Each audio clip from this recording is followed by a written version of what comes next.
Muchas gracias a todos por venir, gracias a la Pompeu Fabra también por darme la oportunidad de volver a la que ha sido mi casa durante muchos años.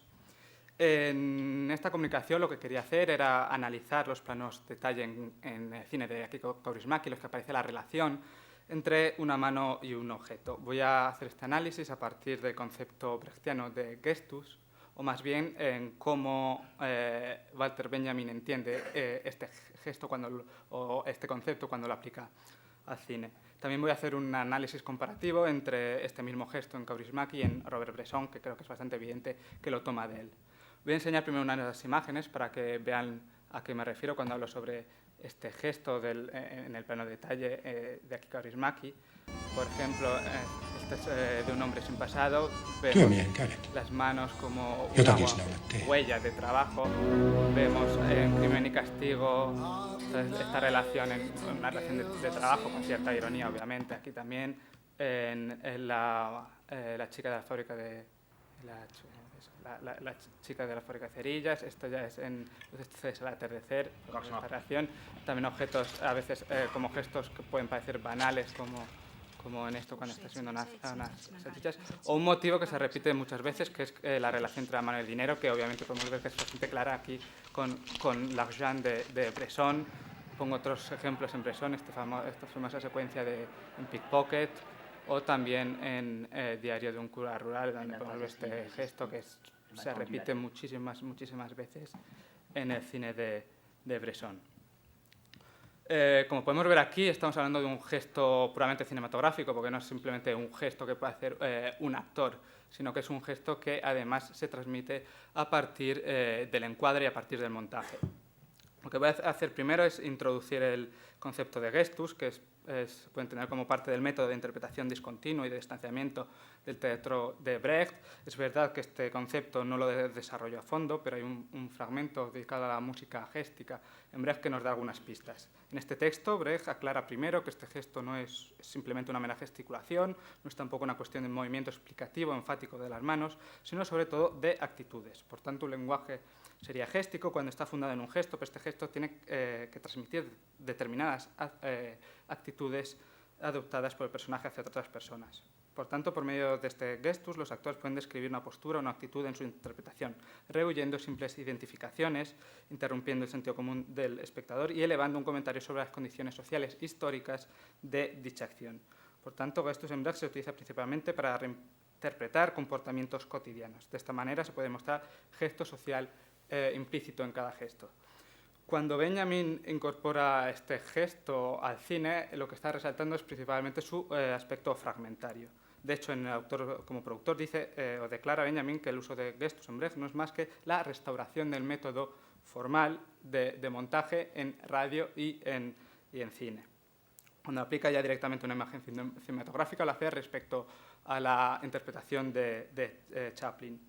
Y aquí Benjamin habla de su manera de moverse, de actuar como gestus. Para él, esta manera de actuar es totalmente diferente a la de un actor teatral. Lo que está haciendo Chaplin es integrar su imagen, o sea, integrar la imagen cinematográfica por medio de sus gestos, lo que sería los movimientos expresivos de un ser humano. Esto lo hace especialmente a partir de su movimiento entrecortado, entre trompicones, que tiene que ver con esa estructura dialéctica entre continuidad y discontinuidad que Benjamin vio en la imagen cinematográfica. Después también podemos ver esta relación también, cómo vio una relación entre el concepto de gestus y el concepto de alegoría Benjamin cuando está aplicado hacia la interpretación de un actor, porque en otra nota de trabajo Benjamin anota que Chaplin se interpreta alegóricamente. Obviamente aquí está haciendo referencia a la manera fragmentaria que tiene Chaplin de moverse. Si definimos a grandes rasgos alegoría en Benjamin, que obviamente es un concepto muy complicado, podemos definirlo algo así como la devaluación de una idea en el mundo en una imagen fragmentaria que el alegorista tiene que descifrar. Normalmente lo que hace es ver imágenes fragmentarias, por eso cuando en el origen del drama barroco alemán lo ve en las ruinas barrocas, o más tarde con Baudelaire lo ve en la forma de la mercancía. También en esa imagen de la tarea del traductor que ve en la imagen de la vasija de Jeremías, que cómo hay que reconstruir esa vasija dejando visibles las grietas, ¿no? Las grietas para de ensamblar todas las diferentes partes. Pues bien, cuando habla sobre que Chaplin se interpreta alegóricamente, después cita a Philip Paul, que dice algo así como que el bastón o la manera de mover el bastón en Chaplin representa el peso de la carga, la torpeza de los de abajo, es decir, las clases populares. Pues bien, lo que está diciendo aquí es que esa relación entre la experiencia fragmentaria de Chaplin que representa, digamos, esa misma experiencia digamos, en las clases populares, ¿no? en los desposeídos. Aquí creo que hay un paralelismo ya un paralelismo que ya se ha hecho antes entre Chaplin y Kaurismäki, ¿no? Los dos hablan sobre las clases más bajas, sobre la humanidad, y también lo hacen de una manera fragmentaria. Hay que decir que en esa misma cita que os he leído empieza Benjamin hablando sobre desmembración de Chaplin. Por lo tanto, tenemos una desmembración aquí del cuerpo, que creo que también podemos ver tanto en Bresson como en Kaurismäki, ¿no? Entonces, este proceso de desmembración podría funcionar de una manera alegórica. Benjamin, antes os he comentado cómo vio una estructura dialéctica entre continuidad y discontinuidad en el proceso de recepción de la película, es decir, entre fotogramas, entre planos o entre secuencias, y cómo la audiencia lo incorporaba o lo recibía, y como esa misma estructura es muy parecida a la que vive el trabajador en la línea de montaje. Esto es bastante importante porque cuando habla sobre cine está hablando también sobre el cambio de experiencia histórico, ¿no? que hay en el siglo XX, y habla, por ejemplo, sobre la experiencia del trabajador no cualificado en la línea de montaje, citando a Marx, y dice cómo este trabajador ha sido desposeído de su experiencia, ¿no? La experiencia ya no cuenta nada en el trabajador no cualificado de la línea de montaje. Y habla también sobre cómo esta relación entre la mano y la mercancía en este mismo trabajador está deshumanizada, esta conexión, ¿no? Creo que, de hecho, Kaurismäki en la chica de la fábrica de cerillas creo que lo representa muy bien, este concepto a través de la fragmentación propia de este gesto. Estoy intentando...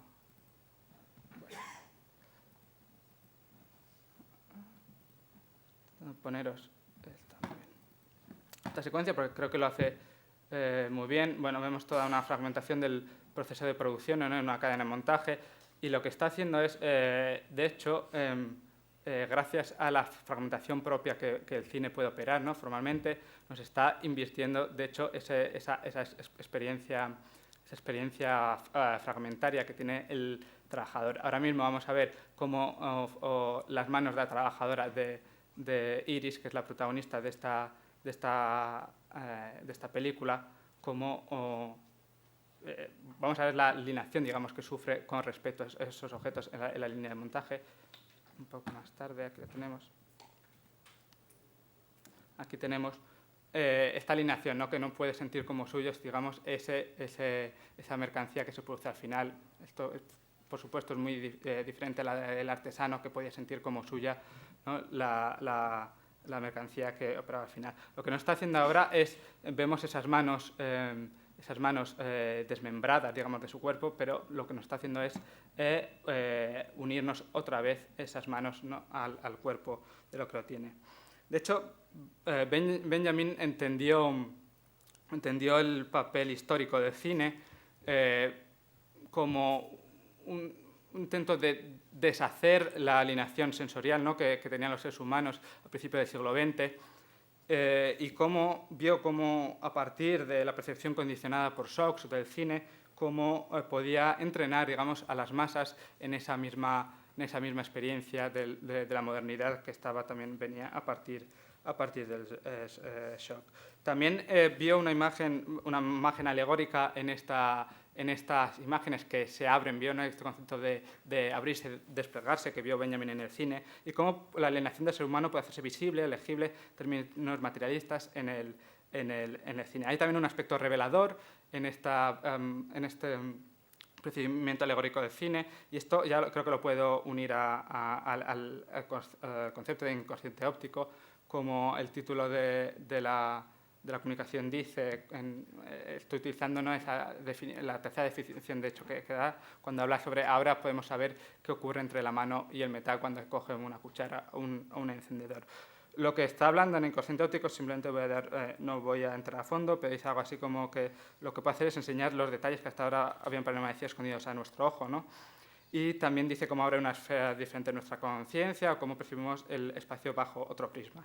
La idea es que hay dos niveles dentro del inconsciente óptico, uno de descripción, un proceso de reflexión de la realidad. Aquí tenemos también la idea del bisturí y del cirujano como también una imagen alegórica, ¿no?, de cómo puede entrar a la realidad, como hace el cirujano, ¿no?, entrando en el médico. Y después tenemos también un nivel de proyección o recepción por parte del espectador. Vio también una gran potencial, por ejemplo, en el aspecto fisionómico, ¿no?, donde el cine, hablando, por ejemplo, sobre algunas fotografías de August Chandler, como hemos visto antes, o también las películas de Pudovkin o Eisenstein.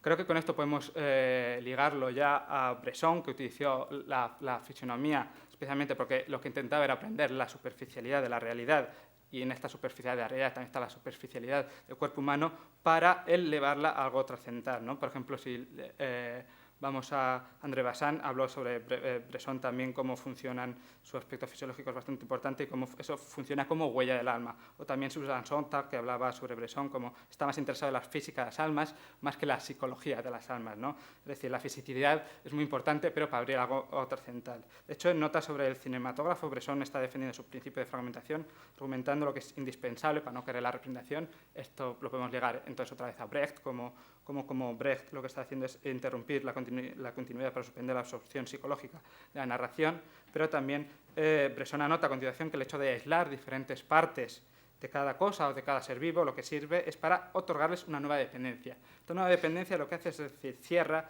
el espacio y para abrirlo al final algo más amplio. Este algo más amplio es lo trascendental, lo espiritual que hay en todas las películas de Bresson, sobre todo en el éxtasis, ¿no?, final de todas estas películas. O sea que Bresson está recreando así un espacio espiritual que se abre a las otras imágenes, que se abren de las otras imágenes más cerradas, ¿no? Por tanto, el paso de un espacio físico a un espiritual. En Kaurismäki, en cambio, tenemos esta misma operación, pero en cambio no hay algo trascendental después. Es decir, nos abre, lo que hace es dejarnos los personajes en un espacio, o sea, como desamparados ante el espacio en el que estamos. Pero lo que está haciendo a la vez con esto es ponernos el ser humano en el centro. Porque a pesar de todo, o sobre todo, tenemos que decir que Kaurismäki es un humanista, ¿no? Y ya para concluir, yo creo que podemos decir, podemos, por ejemplo, ir al plano que os enseñaba al principio, sobre las manos, ¿no?, en Un hombre sin pasado, cómo funcionan como huellas de la relación entre el ser humano y el espacio. Es decir, son huellas de trabajo, cómo esto nos sirve para ver cuál ha sido la relación entre el hombre y el espacio. Por lo tanto, no existe lo trascendental aquí, sino que al final lo que va es, a lo que nos dirige es a lo más físico de la existencia, a las personas.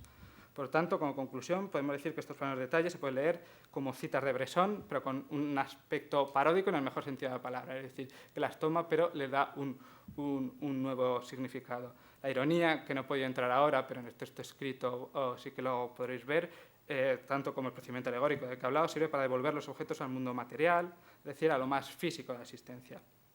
Por lo tanto, la operación aquí que vemos es casi contraria a la de Bresson. Es decir, mientras Bresson utiliza los planos de las manos para los planos, ¿no?, de la tactilidad de esos planos, de estas manos, para abrir la imagen a un todo espiritual, lo que hace Kaurismäki es reducirlo, pese a que los abre a un espacio más amplio, lo que hace es reducirlo a su más mera fisicidad.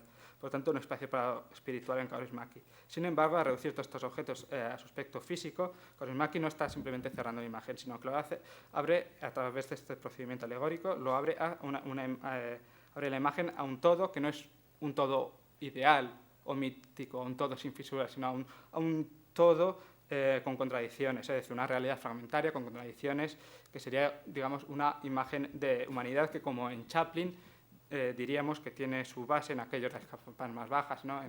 en las capas más populares, en los desposeídos. Gracias.